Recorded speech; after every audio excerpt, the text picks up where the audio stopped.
మా అయ్యా స్థిరపడిన తర్వాత, ఉద్యోగంలో స్థిరపడిన తర్వాత, వ్యాపారంలో స్థిరపడిన తర్వాత, ఆర్థికంగా స్థిరపడిన తర్వాత, ఆరోగ్యం స్థిరపడిన తర్వాత దేవునికి దూరం కావడం క్షేమం కాదు. లోకానికి చేరువు కావడం క్షేమం కాదు. పాపానికి బానిస కావడం, బందీ కావడం క్షేమం కాదు. దేవుడు ఈరోజు నిన్నే హెచ్చరిక చేస్తున్నాడు. ఒకప్పుడు చాలా బాగున్నావు, ఆత్మీయంగా ఉన్నావు, పరిశుద్ధంగా ఉన్నావు, నాకు దగ్గరగా జీవించావు.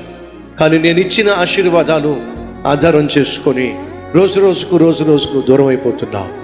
ఏ ఆశీర్వాదం అయితే నీకు ఇచ్చానో, ఏ ఆరోగ్యం అయితే నీకు ఇచ్చానో, ఏ ఆర్థిక బలం అయితే నీకు ఇచ్చానో, ఏ అప్పులైతే నేను తీర్చానో, ఏ శరీరంలో ఉన్న బలహీనతను తొలగించి స్వస్థతనిచ్చానో, దాన్ని నువ్వు ఆధారం చేసుకొని నన్నే విడిచిపెట్టి నువ్వు దూరంగా వెళ్ళే ప్రయత్నం చేస్తే క్షణం చాలో ఇచ్చిన వాటిని మళ్ళీ తిరిగి తీసేసుకోవడానికి.